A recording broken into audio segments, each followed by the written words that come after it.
y'all the truth about Canelo. Easy, man. Cakewalk. Easy. Y'all sitting up here, y'all praising this dude. This dude was nothing. We back in the gym. And I got my hair done. Shout out to the braider. My hang time. We've been working all day. All day we've been working, baby. Yeah, the size, the power of Canelo, he's got their guy. Then all of a sudden you go back and you say, wait a minute. The other guy's faster. The other guy's crap. Floyd Mayweather has reportedly warned Canelo Alvarez to avoid Terence Crawford after being stunned by newly surfaced training footage. The video showcased Crawford's explosive hand speed, razor-sharp footwork, and clean, precise combinations, leaving Mayweather visibly impressed. Observers say this version of Crawford appears even sharper, more focused, and more dangerous than anyone had anticipated. We can't overlook. You never overlook any opponent. We can't base everything just off power. Never one to hold back, Floyd Mayweather reignited debate about Canelo Alvarez by revisiting their 2013 clash. He reminded fans that he was nearly 40 when he handed Canelo a masterclass defeat, and yet handled him with ease. Floyd suggested Canelo's reputation has been inflated, arguing that the hype doesn't match the reality. In his eyes, experience and intelligence in the ring will always outweigh youth and power. You can take a guy like Canelo, this guy can do, he can pick and choose who he want to fight. And I'm gonna tell y'all the truth about Canelo. Easy, man. Cakewalk. Easy. Y'all sitting up here, y'all praising this dude. This dude was nothing. I was almost 40 years old when I cooked this dude. Easy. Y'all always disrespecting our fighters. Live, only on DAZN, June 28th. Jake Paul versus Chavez Jr. Buy now at DAZN.com/box. Mayweather has long questioned the legitimacy of Canelo Alvarez's physical transformation. He once again brought up the failed drug test in 2018, accusing Canelo of staining his record with performance enhancers.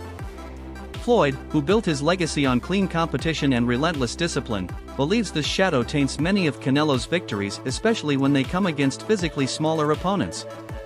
To Mayweather, it's not personal, it's about protecting boxing's integrity. Canelo, and the list goes on and on about athletes that's been cheating. Been accused of cheating or been proven? No, been cheating? proven too. This been proven. Yeah. Oh, with Canelo. Oh shit. This been proven. Lance Armstrong.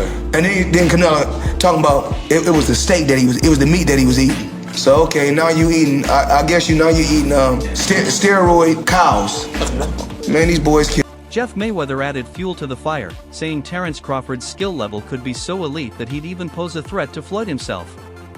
He praised Crawford's adaptability and sharp fight IQ, suggesting that if Crawford decisively beats Canelo, fans might begin calling for a showdown between him and Mayweather.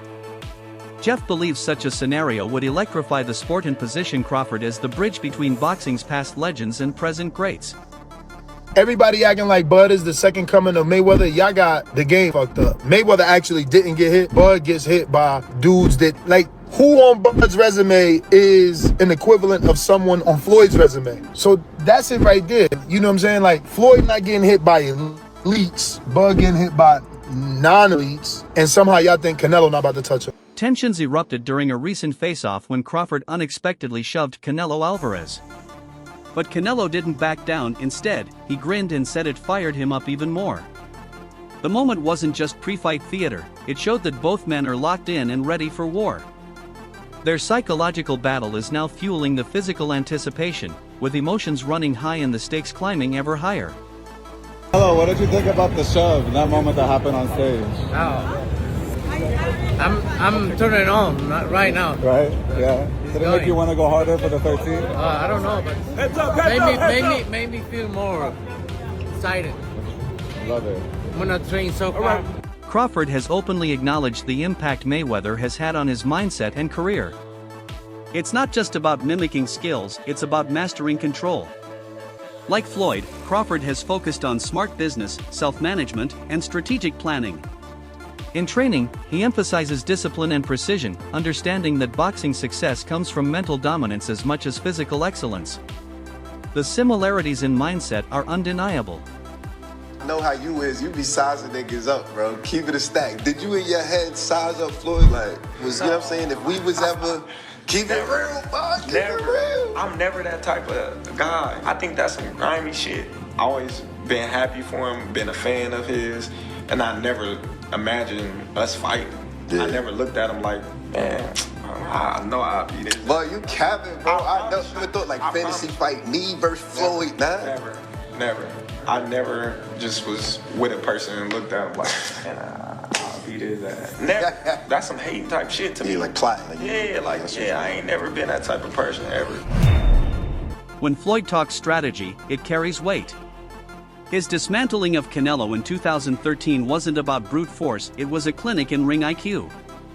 His advice to Crawford is crystal clear: don't try to outmuscle Canelo, outthink him. Use movement, timing, and rhythm to throw him off. Crawford's ability to adjust mid-fight makes him a natural candidate to follow that blueprint.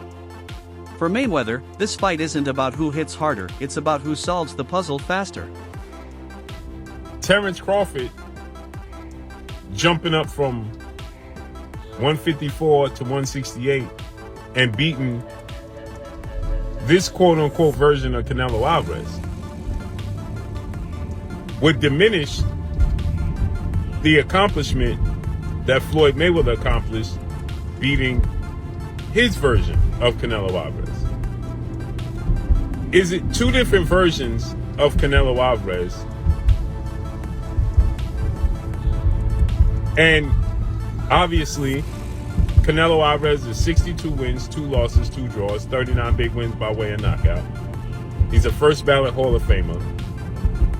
He is obviously bigger. When Floyd fought him, it was at 152 catch weight, but it had no rehydration clause. So you might as well just say it was at 154. Now, two things they have in common is that Floyd Mayweather was 36, 37 years of age. Terence Crawford is 36, 37 years of age, going on 38. So he'll be 38 when he fights Canelo Alvarez. Floyd had already had 2 fights at 154. He had the fight with Miguel Cotto, and he had the fight with Oscar De La Hoya, right? Kell Brook, who has experienced both power and finesse in the ring, offered a seasoned perspective. He believes beating Canelo requires a unique combination of speed, intellect, and grit.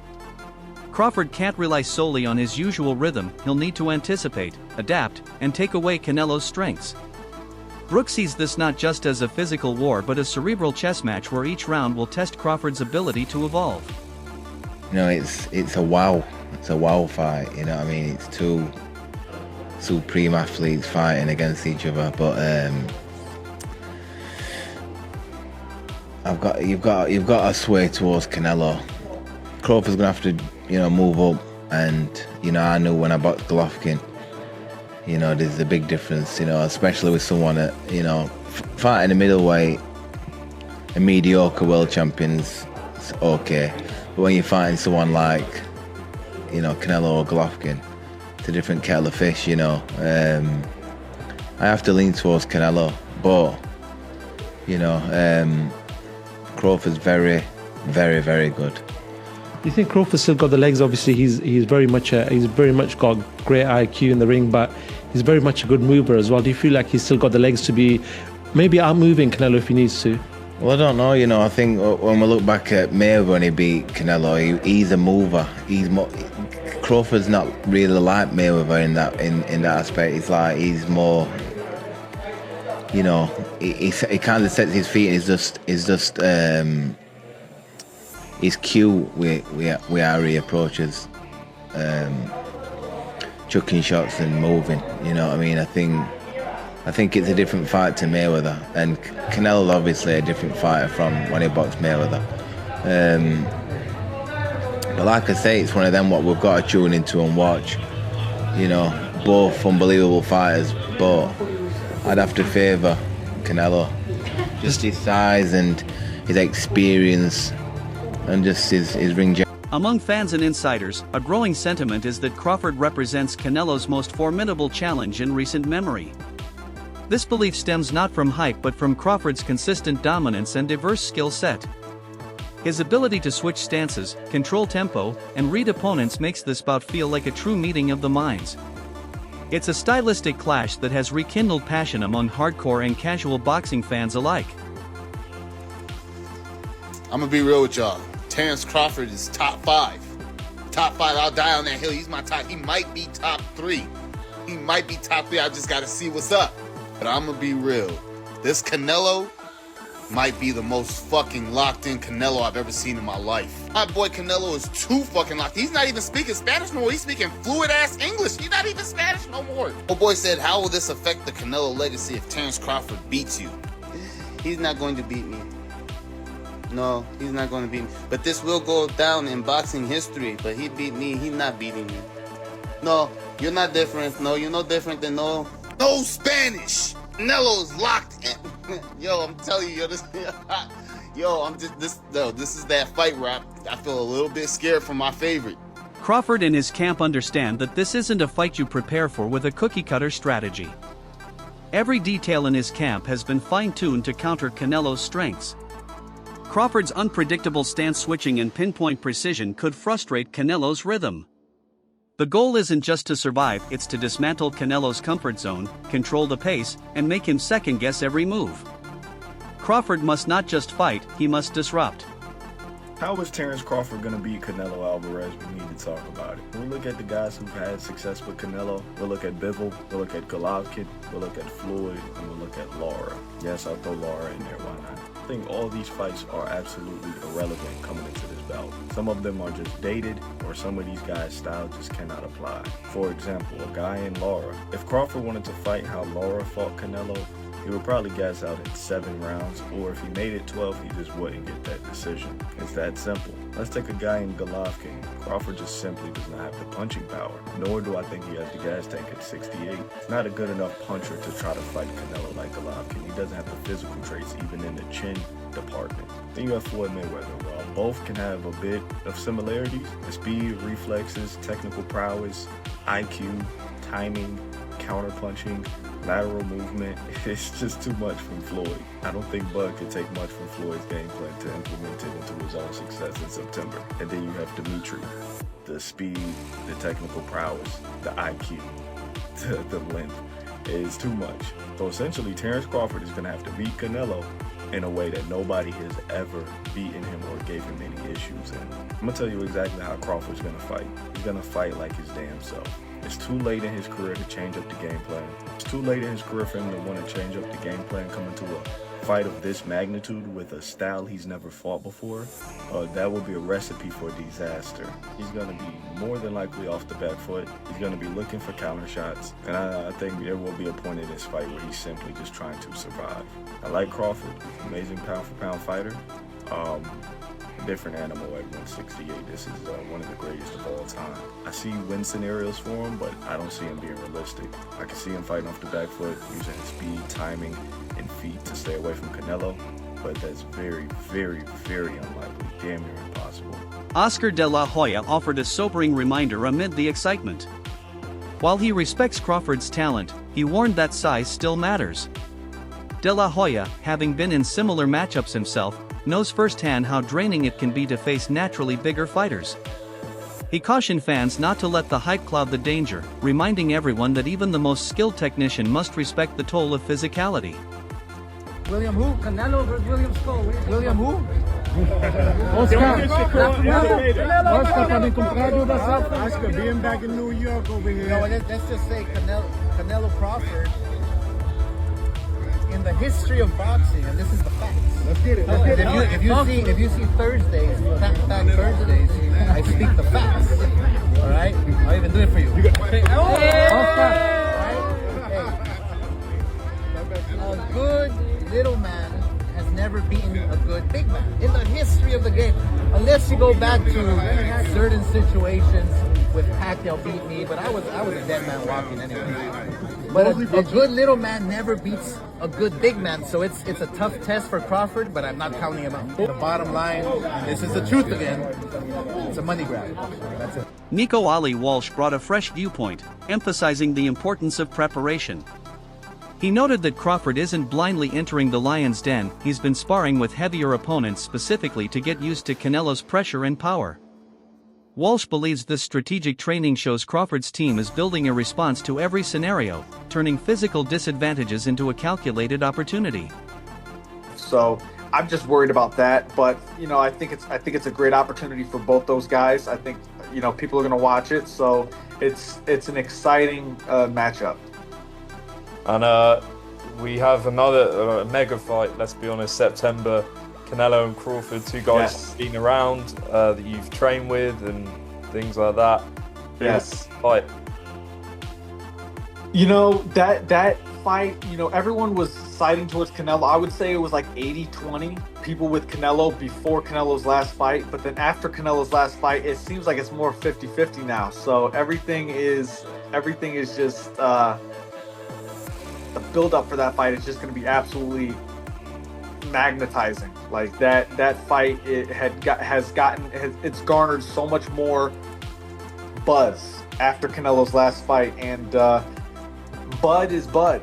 He's one of the greatest fighters in boxing history. He is one of the greatest fighters in boxing history. So it's going to be a fight.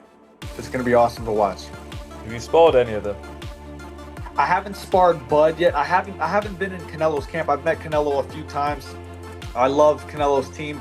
Canelo's one of my favorite fighters. He's been my favorite fighter for the longest time. But I have to be Team Bud because me and Bud are cool, and I have so much belief in Bud, and I know who he is as a fighter. He is one of the greats. So he could do anything he wants. And being around both of them and seeing how they work and train and things like that, what makes both of them the fighters they are, in your opinion?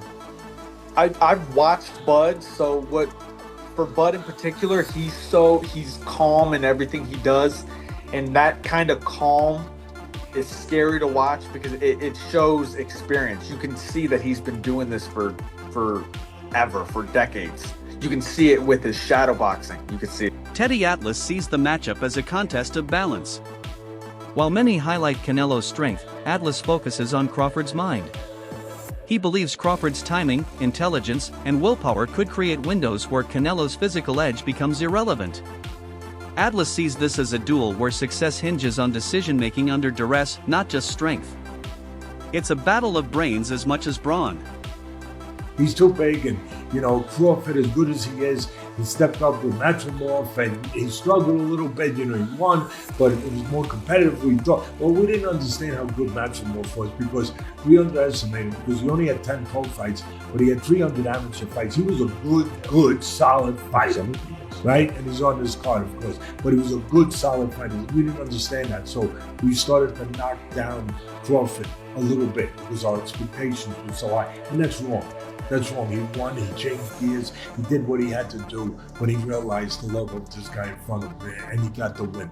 But again, people are going to say Canelo's too big.